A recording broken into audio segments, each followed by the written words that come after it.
Momento de conversar con Andrés Quispe, candidato a asambleísta nacional por el movimiento Unidad Popular. Muchísimas gracias, candidato, por conversar con Noticias Oromar. Buenos días. Andrés, al parecer, revisando sus propuestas, están ancladas precisamente en el ámbito del sector educativo, tanto secundario como universitario. ¿Su propuesta en qué las va precisamente a apalancar? Buen día, muchas gracias por la invitación. Un saludo cordial a todos quienes nos pueden ver y escuchar por Oromar TV. Bueno, hay que entender que la educación es un derecho que permite la materialización de otros derechos, como la cultura, la salud, el trabajo. Mire usted, hoy mismo en nuestro país tenemos a niños y niñas que están siendo reclutados por el narcotráfico, que están abandonando las escuelas, los colegios y las universidades. No hay un plan de reinserción escolar, pero sí hay 4 niños que fueron desaparecidos y luego asesinados de manera forzada. Cuando hablamos de educación, estamos hablando de trabajo y salud a la vez. Una de mis propuestas es eliminar, echar abajo ese bachillerato general unificado que no sirve para nada, que no enseña nada. Necesitamos un bachillerato técnico productivo en los hechos, no de membrete, que le permita al joven rápidamente insertarse en el campo laboral. Es decir, hay que volver a esos colegios técnicos superiores que rápidamente le permitían al joven incursionar en el campo de la mecánica, en el campo de la electricidad. No se trata de ser mano de obra barata, se trata de relacionar la educación con el trabajo porque no todos quieren ir a la universidad. Por lo cual mis propuestas al hablar de educación están relacionadas con la seguridad, con la salud, con las fuentes de trabajo, entre otras necesidades que tiene el Ecuador como tal. Asambleísta, es decir que usted plantea regresar al sistema educativo anterior en el que se diversificaban las especialidades, por ejemplo, químico-biólogo, físico y químico, etcétera. Pero, sin embargo, vemos que el bachillerato unificado le permitía tener una amplia formación al estudiante para poder escoger una carrera universitaria. Mire, si usted conversa con los bachilleres, si usted revisa incluso tesis que hay ya de este tema de varios posgradistas, usted va a ver que los jóvenes señalan que no salen aprendiendo nada. No se trata tampoco de regresar 100% a las especializaciones, pero hacia las áreas del conocimiento. Hoy la UNESCO habla que es necesario establecer las áreas del conocimiento de la vida, de las ciencias exactas, de la salud, porque la propia psicología nos habla del conocimiento múltiple. De una forma aprende un estudiante, de otra forma aprende otro estudiante, por lo cual hay que sintonizarnos a las demandas que tiene el Ecuador y el siglo XXI. No podemos estar anclados al pasado. Mire usted, no hay fuentes de trabajo, pero a nuestros jóvenes les siguen pidiendo experiencia laboral. Voy a la Asamblea Nacional a presentar un proyecto de ley en donde todas las actividades no remuneradas que hacen los jóvenes sea considerada primera experiencia laboral, porque los jóvenes hacen voluntariado, pasantías, prácticas preprofesionales, entre otras actividades, dentro del sistema educativo o en su barrio. Toda la actividad no remunerada debe ser considerada experiencia laboral.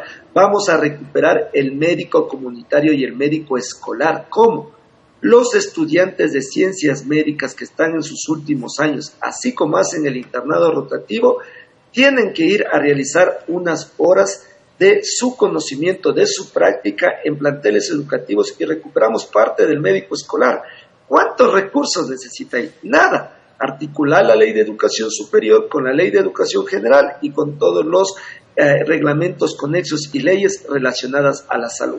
Bueno, Andrés, sí, en efecto podría ser necesario lo que usted está planteando, pero también hay que revisar qué sucede en el sistema de admisión de las universidades. Miren, este sistema que tenemos ahora, que es, yo lo considero, lo he calificado como protervo, porque prácticamente es una especie de barrera que se le pone al estudiante para que pueda avanzar en su proceso de formación en el sistema educativo universitario. ¿Hacia allá no cree que hay que apuntar las reformas que usted está planteando? Totalmente, y lo digo con nombre y apellido, libre ingreso, porque libre ingreso no significa fomentar la vagancia.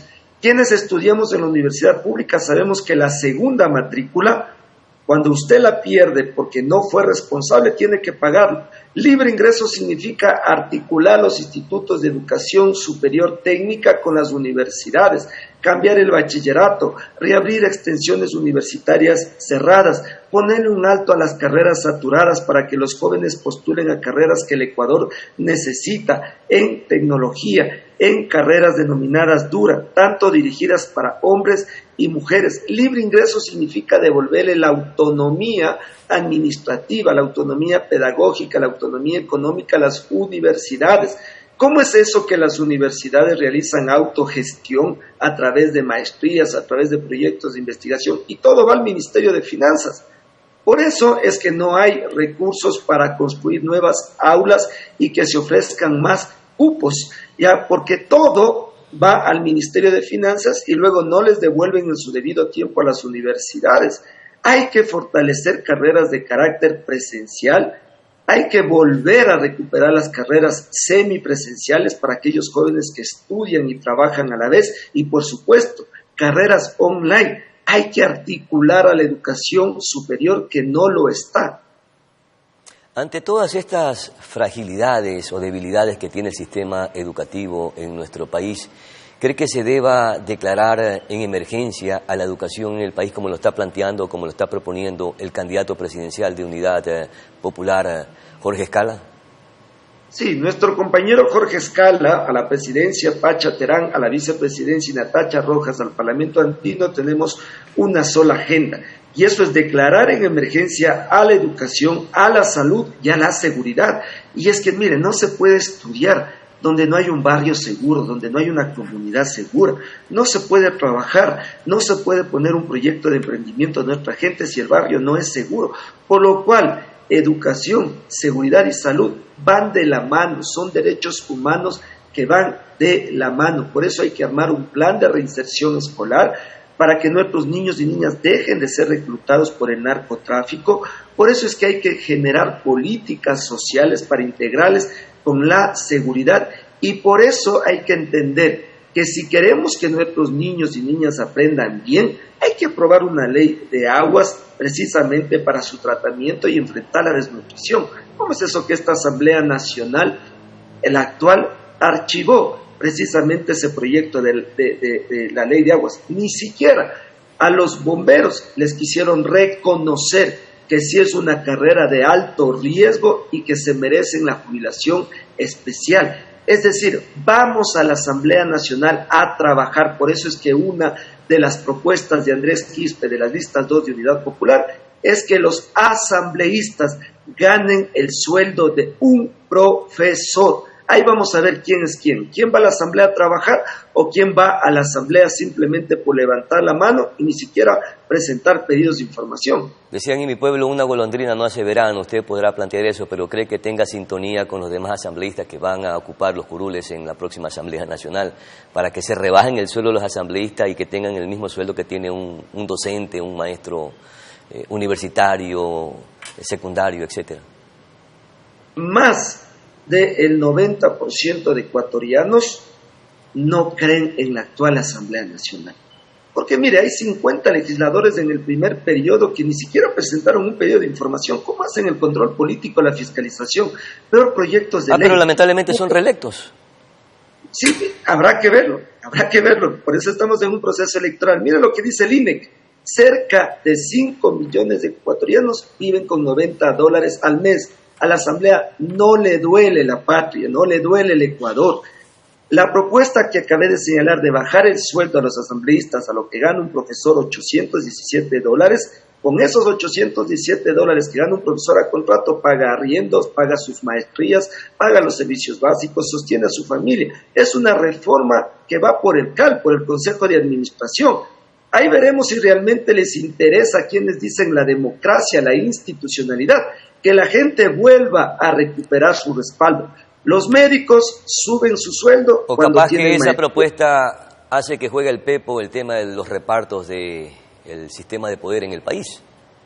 No, porque estamos hablando de los sueldos. Los asambleístas también reciben viáticos por movilización, viáticos por vivienda, Viáticos por salir al extranjero, aparte del sueldo. Si usted suma todo, estamos hablando de cerca de $6,000. Mi propuesta es solo bajarles el sueldo para ver quién va realmente a la asamblea a trabajar. Es que la asamblea tiene que profesionalizarse, tiene que dejar de ser una instancia donde están levantamanos y vagos, y precisamente tiene que ir a resolver los problemas que tiene el país.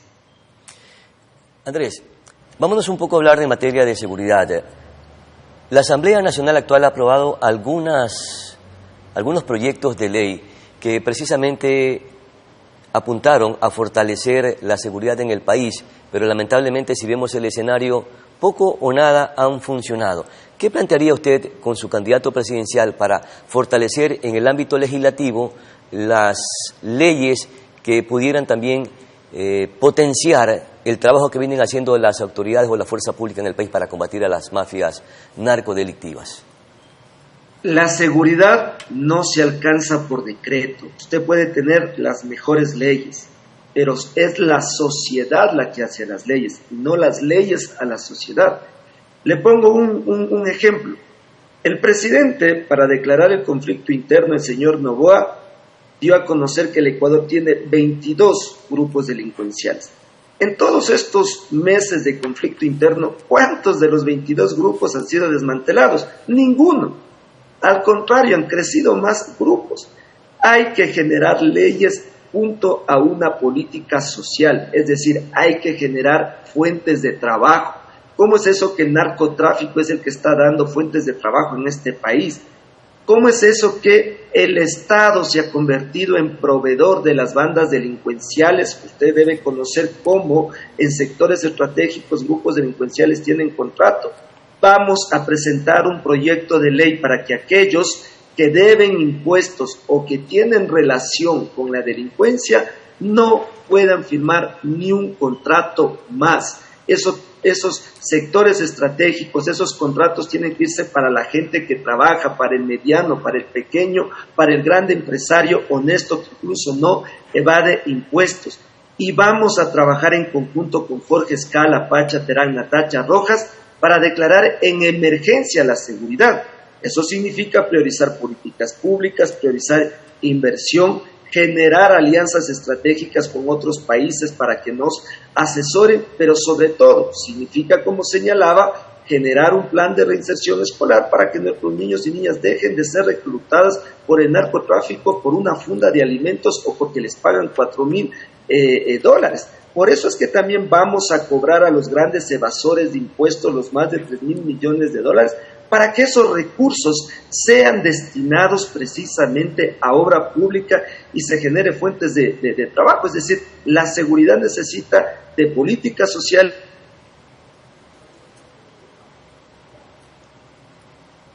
Perfecto, nos quedamos congelados con nuestro invitado, pero en todo caso quedamos sumamente agradecidos por la participación de Andrés Quispe, candidato a asambleísta por el Movimiento Unidad Popular. Nosotros vamos a una breve pausa publicitaria, enseguida retornamos con más información. No se despeguen.